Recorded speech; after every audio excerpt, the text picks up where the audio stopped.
Since the moment a Gladiator sequel was announced, I told everyone who would listen how bad of an idea it was.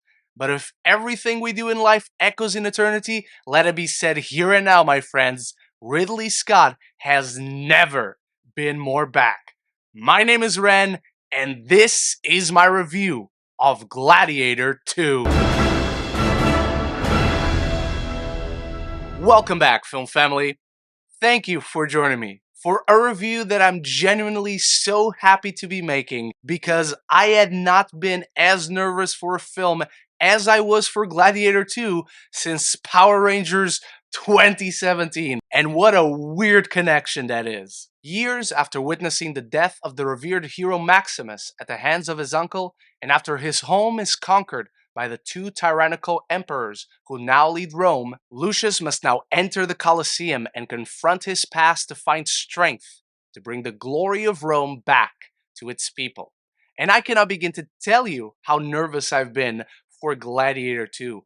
The original Gladiator is one of my all-time favorite films. It is the quintessential sword and sandal epic. It is the first film that made me fall in love with filmmaking. On top of that, it just feels like a movie that doesn't need a sequel, especially one that takes so many years to come out, on top of Ridley Scott over the past decade having been on an immensely inconsistent streak where, apart from The Martian, Alien Covenant, and The Last Duel, every other project ranges from average to abysmal. And damn if Gladiator 2 isn't one of the most natural sequels I have ever seen.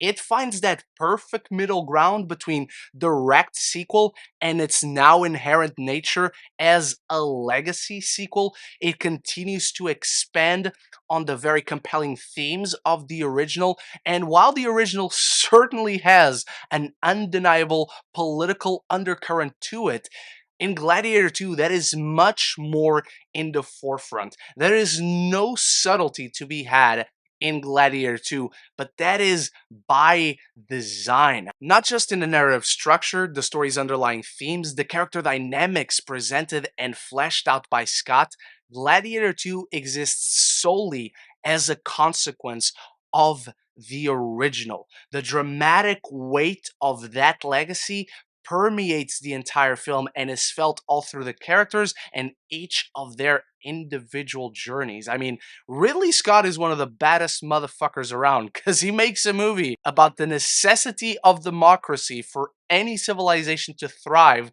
and how its use and corruption by self-serving, selfish governments will inevitably crumble them to the ground. It's a story that doesn't have subtlety. It's a story that jumps in tone between camp and self-seriousness and large-scale epic, and all of it works because all of it is so specifically by design. Everything that feels different to the original Gladiator is a consequence of it.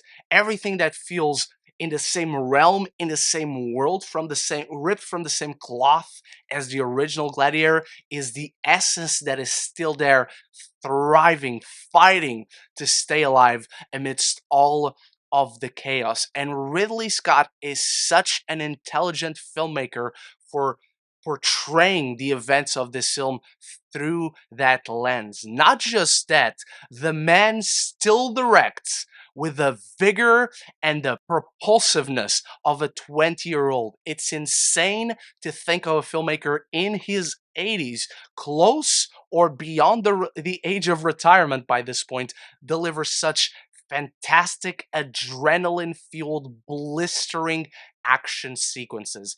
Every set piece inside the Colosseum in this film had me with my jaw dropped. Whether it was a one-on-one combat situation, the big set piece with the boats and sharks, the climax of this film, each fight plays with different scales and has different emotional weights to it and emotional consequences to it. There's such a variety to the action, and even though at points it can feel a little bit bloodless, especially for Ridley Scott, especially for a film that is following up the original Gladiator, everything about it just works. The choreography is fantastic, the cinematography is phenomenal all through this film. There is no denying that there is a lot of CGI used in this film. Yes, a lot of times that CGI is quite noticeable as well.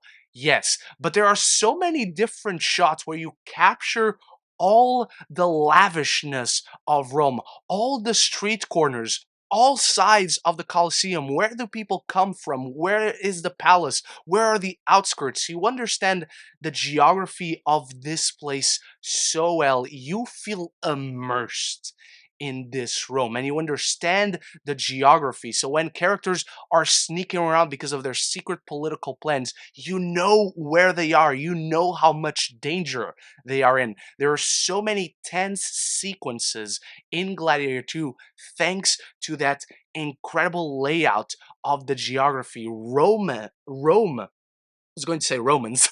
Rome itself is a character in this film, a character that is decrepit, that is crumbling to the ground, that is being disgraced, despite all the superficial beauty and exuberance to it. Such an immersive world and immersive character to itself. And speaking of characters, let's talk about Pedro Pascal because he is amazing in this film. His character is such a complex, nuanced mirror of Maximus. Again, we're talking about consequences. These characters and their worldviews exist as consequences of the original film. And he has incredible chemistry with Connie Nielsen, who, number one, does not age, and number two, she is putting in work to go for that career Oscar. And in my mind, she deserves it. She has such a great role to play in this film, again, where she is the embodiment of a consequence from the original film. Choices, bad and good ones, and how they influence where she was then, where she is now. And if not for Denzel Washington, Connie Nielsen would steal this film because Denzel Washington is one of the best villains I have seen in a long time. He is absolutely Machiavellian and conniving. This is a guy who plays mental chess games with everyone. Macrinus is one of my favorite characters of all time. I would love to, in an alternate universe, have him and Maximus meet face to face. Not only that, he's having the time of his life. Denzel Washington hasn't had this much fun in a film in so long. He is eating it up. He is loving wearing the earrings and the rings and the long coats, and he just brings this character out who plays such a great foil to Paul Mescal's Lucius. Now, everyone knows I have never been the biggest fan of Paul Mescal. He is a fine actor who I respect, who I've liked in projects. I'm still not a convert after Gladiator 2, and that is because Lucius may just be the weakest link in Gladiator 2. And to be clear, that is no fault of Paul Mescal. Regardless of what actor was to take on this role, I would struggle the exact same with the character. He is the most uninteresting of the ensemble. He is also the most underdeveloped of the ensemble. It doesn't help that while in the official synopsis of this film, he is named Lucius, the first half of Gladiator 2 plays it as this big mystery behind the character. And while you have the necessary individual beats to bring them in this evolving arc where he learns to embrace who he is and his past instead of running away from it, there is not a proper journey in there. It's a journey that feels inconsistent, where certain reveals and connections throughout the film are revealed to us, but it is implied this character always knew, and we don't give him enough choices throughout the film. It feels like he goes on this journey and the script dictates his decisions for him. Yes, Obviously, that is what happens. But there are ways to write a story, as this film writes with every other character, where choices beget consequences, and those consequences have weight and dramatic shifts to the story for them. And again, none of this is on Mescal himself. The dude clearly dedicated himself to the role. He made gains. I mean, everyone who is required to do action in this film made gains. Even Denzel Washington, who, even though he mostly wears things that cover up his entire body. It's just that the flawlessness of the rest of the characters that are so rich, so layered, so nuanced, so complicated, and Lucius, the protagonist that is meant not just to inspire everyone around them, but to lead all the rest of these characters who are there to support him, and he is so comparatively underdeveloped as a protagonist. I could go on and on for the iconic ensemble Ridley Scott put together for such a large scale epic that myself and so many others were doubtful for. He gave no shits when casting for this film, when swinging for the fences tonally, and with the action sequences. Seriously, the action sequences in this, again, while they can be bloodless at times, they are still very violent. The sound design in these set pieces is skin crawling. When someone takes a punch, when someone is hit with a piece of armor or with a piece of metal, when a wall gets broken by some rhinos who are blinded at some points, you feel each and every one of those hits. At points, you could argue some of the deaths are a little bit too violent, too brutal. None of that. This is ancient Rome. These are the Colosseum games. We want violence. And I had a stupid smile on my face through all of it. Still, like I said, the action is fantastic. The ensemble is as strong as the original. Does Gladiator 2 live up to the original in general? In general, I think so. I do not think that Gladiator 2 is going to go on to become a reference. And what I mean by that is, the original Gladiator is a reference. When you think of sword and sandal films, when you think of epics, when you think of big battles, of Ridley Scott classics, you think of Gladiator.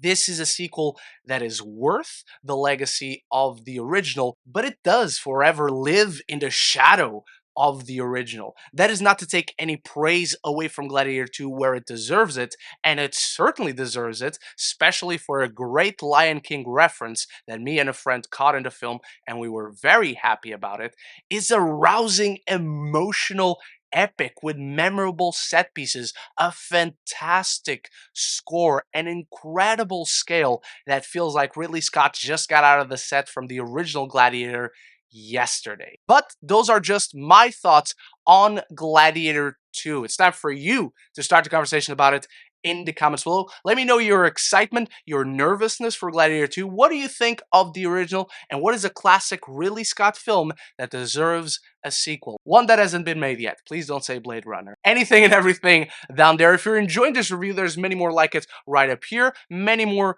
to come because I'm still catching up on my festival watches throughout these past 2 months. Or if you just want to stick around to talk more movies and TV with me, this is the place to be. Consider clicking that subscribe button and you won't miss any future conversations on your favorite movies and TV. Gladiator 2 pleases the gods as Ridley Scott returns to the arena to deliver his most inspiring work since, well, the original Gladiator. The propulsive action, the immersive music, the grandiose scale make this blood-soaked epic one more than worth its legacy, with career best work from both Nielsen and Washington. I was very entertained. I'm giving Gladiator 2 a B+. Thank you so much for watching, Film Family. Remember to start the conversation about Gladiator 2 in the comments below, and what is a sword and sandal epic that you would either like to see a reboot of or a long-awaited sequel for. Anything and everything down there. Stay tuned for more reviews coming soon, and until the next one, love each other and love the movies.